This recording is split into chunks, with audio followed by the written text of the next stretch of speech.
আসসালামু আলাইকুম, আমি ডাক্তার শাহিনুর রহমান বলছি বাংলাদেশ থেকে। আজকে বিমান দুর্ঘটনার আরও একটি বড় ধরনের বিমান দুর্ঘটনার হাত থেকে বাঁচব কীভাবে বাংলাদেশ, সেই খবরই আমি আপনাদের জানাবো আজকে। তো ভিডিওর থাম্বনেল দেখে বুঝতে পারতেছেন অবশ্যই। তো পুরো ঘটনাটি শুনতে ভিডিওটি স্কিপ না করে পুরো ভিডিওটি শুনুন, তাহলে বুঝতে পারবেন ঘটনাটি কী ঘটেছিল।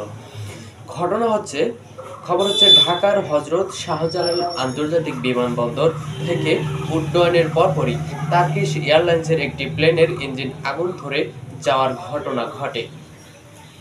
তাৎক্ষণিক বিষয়টি টের পেয়ে পাইলট প্লেনটি জরুরি অবতরণ করেন। প্লেনটির 5টি শিশুসহ 291 জন আরোহী ছিলেন। মঙ্গলবার 20 মে সকাল 7টায় এই ঘটনা ঘটে।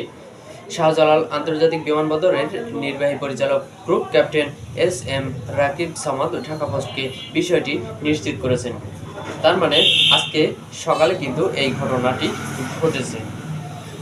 তো জানা গেছে টার্কিশ এয়ারলাইন্সের টিকে 713 ফ্লাইটটি শাহজালাল আন্তর্জাতিক বিমানবন্দর থেকে সকাল 7টার দিকে 290 জন যাত্রী নিয়ে তুরস্কের ইস্তাম্বুলের উদ্দেশ্যে রওনা দেয়। উড্ডয়নের 15 মিনিটের মাথায় পাইলটের দুটি ইঞ্জিন যেখানে থাকে স্পার্ক দেখতে পান। পাইলটটি প্লেনটি দ্রুত অবতরণের সিদ্ধান্ত নেন। এই অবস্থায় আকাশে চক্কর দিয়ে তেল পুড়িয়ে সোয়া 8টায় জরুরি অবতরণ করেন pilot. Group captain S M. Rakib Samad বলেন, উড্ডয়নের পরপরই পাইলট একটি ইঞ্জিনে কিছুটা স্পার্ক দেখতে পান। ধারণা করা হচ্ছে বার্ড হিটের ঘটনা ঘটতে পারে। তখন পাইলট তাৎক্ষণিক সিদ্ধান্তে বিমানবন্দরে ফিরে আসেন। যাত্রীরা নিরাপদে আছেন। বিমানবন্দর সূত্র জানায়, যাত্রীদের প্লেন থেকে অফলোড করা হয়েছে। এয়ারলাইন্স কর্তৃপক্ষ তাদের হোটেলে নিয়ে যাচ্ছে। ঘটনার বিষয়ে এই বক্তব্যে এয়ারলাইন্স কর্তৃপক্ষ জানিয়েছে, টিকে 713 ফ্লাইটের ইঞ্জিন 2A অপ্রত্যাশিত পাখির ধাক্কায় ঘটনায় ঢাকা বিমানবন্দরে জরুরি অবতরণ করতে বাধ্য হয়। ফ্লাইটের সব যাত্রী ক্রু নিরাপদে আছেন। যেহেতু প্লেনটির মেরামতের প্রয়োজন, তাই প্রক্রিয়াটি সম্পন্ন করতে কিছুটা সময় লাগবে।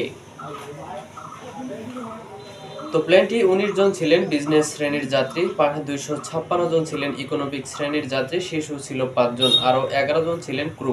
উল্লেখ্য, গত 16 মে কক্সবাজার আন্তর্জাতিক বিমানবন্দর থেকে ছেড়ে আসা বাংলাদেশ বিমানের একটি ফ্লাইটের চাকা খুলে নিচে পড়ে যায়। তবে ফ্লাইটের পাইলটের দক্ষতায় নিরাপদে অবতরণে সক্ষম হয়। ফ্লাইটে শিশুসহ মোট 71 জন যাত্রী ছিল। এই ঘটনার পরে কিন্তু এই দুর্ঘটনাটি ঘটল। তো ভিডিওটি কেমন লাগলো অবশ্যই কমেন্ট করে জানাতে পারেন। তো দেখা হচ্ছে পরবর্তী কোনো ভিডিওতে। সে পর্যন্ত ভালো থাকুন সবাইকে। আবারও আসসালামু আলাইকুম।